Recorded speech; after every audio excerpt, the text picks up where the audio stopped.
Discernment, the first step in becoming empowered. Whether you are a medium channeling spirits or just a person trying to make everyday decisions, how can you tell the difference between positive and negative influence? Greetings, dear ones. This is Christina, the Black Swan Sybil, greeting you in the love and the light of the one infinite creator. Today's blog post is about discernment. This is an updated version of a blog post that I posted in March 2019. Please do give this video a thumbs up and subscribe so that you will not miss any of my future posts. Whether you are a medium channeling spirits or an average person making daily decisions, how can you tell the difference between positive and negative influence? First of all, it is important to know yourself and to understand yourself. You have to be honest about your feelings and know your weaknesses and what kind of temptation you are susceptible to. It is important to know how negative entities are likely to behave when they are being channeled by positive people with an audience seeking positive information, in contrast to how positive entities will behave when channeled. Positive entities will respect the free will of each and every person who hears their messages. This includes respecting the free will of each audience member to decide for themselves whether the messages that the entity gives are true.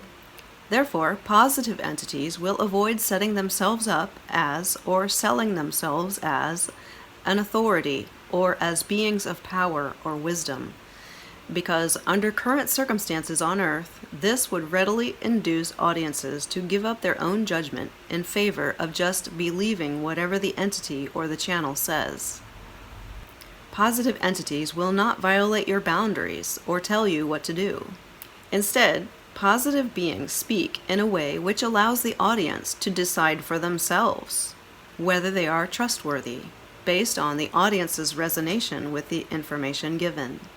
You will often hear positive entities reminding the audience to use their discernment when listening to any channeled information, emphasizing that they themselves are not in possession of all the answers.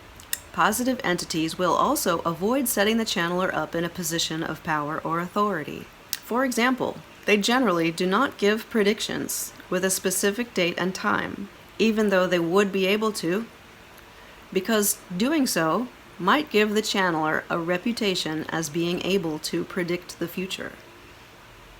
Negative entities, in contrast, do not have your highest good in mind and will generally cause all kinds of trouble when channeled by a positive person for a positive audience. They will seek to take advantage of human weaknesses and exploit human insecurities.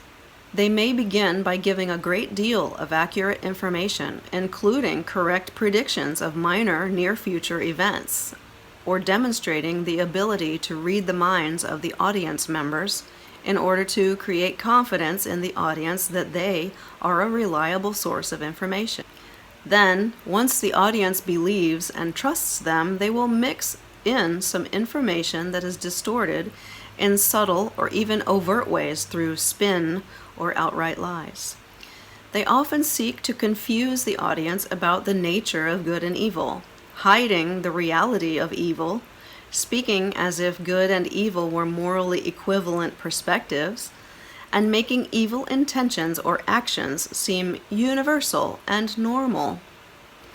They may give bad advice, encouraging audience members to take actions harmful or destructive to themselves while discouraging them from doing things that are empowering or constructive, or criticizing them for having taken such positive actions. They may give direct instructions, often with a sense of urgency. They count on you trusting their intentions and giving them your power by unquestioningly doing whatever they advise, rather than thinking critically for yourself and questioning whether it really is a good idea or not. They may also seek to discredit the channel by giving information that turns out to be incorrect or predictions that fail to materialize. They may seek to depress and or frighten the audience, for example, by giving predictions of misfortune or doom. They may seek to undermine the audience's self-confidence with subtle criticism and or judgments, often using subtle sarcasm as well. So, as I said, you need self-knowledge in order to know your own weaknesses and vulnerabilities. And you need to be aware of the reality of negative entities and how they are likely to differ from positive entities. Thirdly and finally, you need to have developed the skill of evaluating any particular message that you receive through channeling. Here are some useful questions you can apply. Is the information helpful? Is it empowering? Is it loving and healing? Does it support a unity perspective? Does it make you feel positive? Does it leave you feeling optimistic? These are the hallmarks of positive channelings. On the other hand, does the message make you feel angry, sad, and disempowered? Does it make you feel compelled to act in a certain way? Does it make you feel pressure?